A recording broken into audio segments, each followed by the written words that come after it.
Claire Sands, My White Audio blog. Thank you, Your Majesty. Queen Elizabeth II, Elizabeth Alexandra May Windsor, 21st of April 1926 to the 8th of September 2022. At 12:34 p.m. today, on the 8th of September 2022, the Royal Family Twitter account released a statement on their website. Following further evaluation this morning, the Queen's doctors are concerned for Her Majesty's health and have recommended she remain under medical supervision. The Queen remains comfortable and at Balmoral. Immediately, we started to have continuous news coverage of events that were unfolding at Balmoral, where the Queen had been residing for the last few weeks, one of her favourite places to be. Princess Eugenie once said, "It's the most beautiful place on earth. I think Granny is the most happy there. I think she really, really loves the Highlands." It's incredibly rare for Buckingham Palace to put out statements about the Queen's health, so people knew something was wrong, even though only a mere 48 hours prior she had been at work appointing our new Prime Minister, Liz Truss. So there was reason for concern, and when we heard that her children and grandchildren were all flying up to Scotland to be with her, I think a lot of the country were worried or on standby. The potential imminent death of a monarch of 70 years is no small event for the media to cover. I found myself offering up a prayer for her and the family around 2:15 p.m, that she would feel at peace whatever her situation, and that if she were to die, her family would make it in time to be with her. Then, at exactly 2:40 p.m, my attention was drawn to the window when a flash of lightning caught my eye, and then there was a single loud clap of thunder. I have no idea if this marked anything in the heavens, but I stopped for a second and I wondered if she'd gone. If maybe it was the marking of the end of a long life and reign. Buckingham Palace haven't released her time of death, so I might always have to just wonder about that.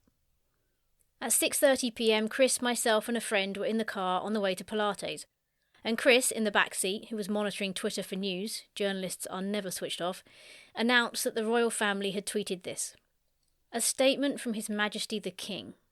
The death of my beloved mother, Her Majesty the Queen, is a moment of the greatest sadness for me and all members of my family. We mourn profoundly the passing of a cherished sovereign and a much-loved mother. I know her loss will be deeply felt throughout the country, the realms and the Commonwealth, and by countless people around the world. During this period of mourning and change, my family and I will be comforted and sustained by our knowledge of the respect and deep affection in which the Queen was so widely held. As I continued to drive, I think we were all in a bit of shock. You may have experienced it yourself, but when the news of any death comes, it rarely feels as you anticipate. There's something about it being said out loud that evokes feelings that you didn't fully imagine previously. On my Pilates mat tonight, I just kept thinking about the fact she was no longer around, and all the things that would change, and those that would be grieving, and all that we would experience for the first time in the coming days. Then later this evening we popped to our local church to help set up for tomorrow, where there will be a space for people to come and light candles, say prayers, write tributes and pay their respects, all while the flag is flying at half-mast and the church bells across the country will be ringing out. Indeed, the colour has drained from the UK for a while. And even from the Google logo. I'll put an image on the blog. And the royal website is only one page of black, with just her name and an image and the announcement of her death. I'll put an image of that as well. In the coming days, I have no doubt there'll be many creative and wonderful tributes pouring out of grateful hearts. Where there is grief, there was and is love. And when love is displaced, we grieve. Whatever your thoughts on the monarchy, tonight a mother, a grandmother, a great-grandmother, and the leader of a nation has died, and every death, every loss, deserves grief. Now there are a lot of people who aren't really for the monarchy, or who are strongly against it even, but now is not the time for these sorts of debates and arguments. As the old adage says, if you can't say anything nice, don't say anything at all. And now is such a time for these wise words. Those that are mourning aren't just sad because they're pro-monarchy, they are sad because a great life has ended. There are few of us that could have been born into a family where every step of our life was dictated to us, thrown into the job of running a country far earlier than you should have been, and only thrown in because your uncle chose to abdicate, without whinging about it constantly.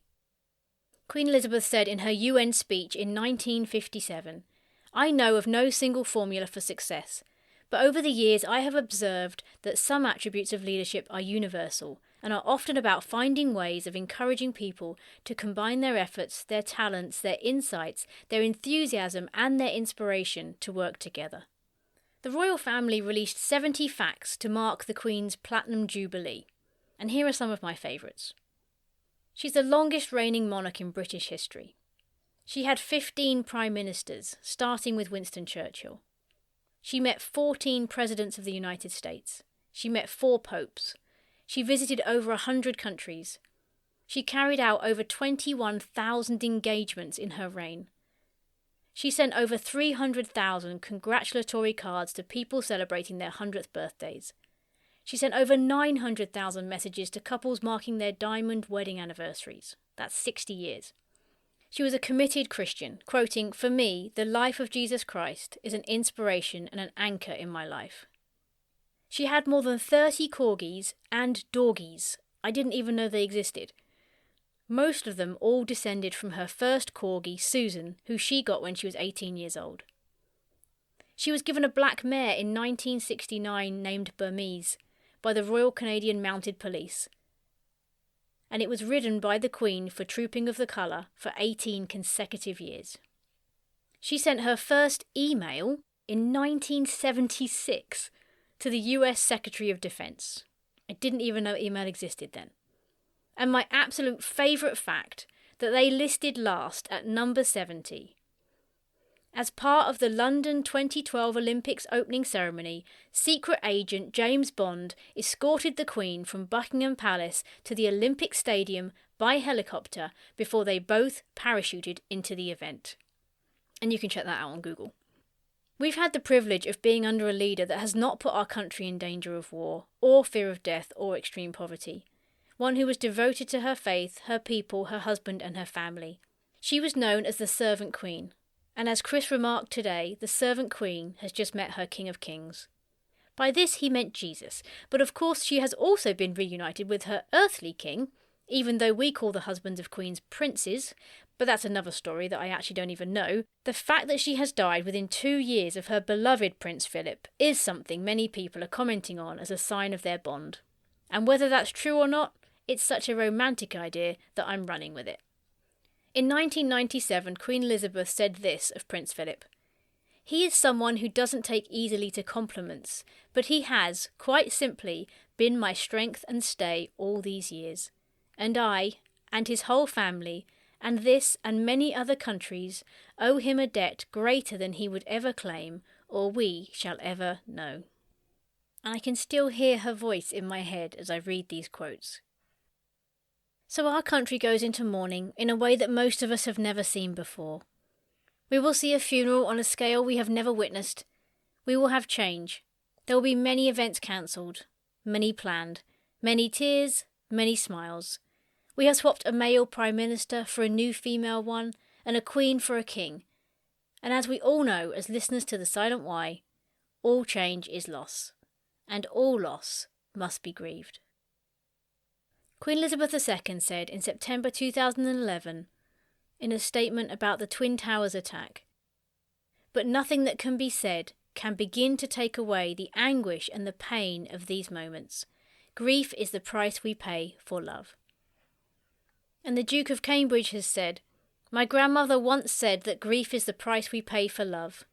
Here today we love and we grieve." Rest in peace, Your Majesty, for your peace has been well earned. I will finish with words from Queen Elizabeth herself, from her Christmas Day message in 1957. Today, we need a special kind of courage. Not the kind needed in battle, but a kind which makes us stand up for everything that we know is right, everything that is true and honest. We need the kind of courage that can withstand the subtle corruption of the cynics, so that we can show the world that we are not afraid of the future. It has always been easy to hate and destroy. To build and to cherish is much more difficult.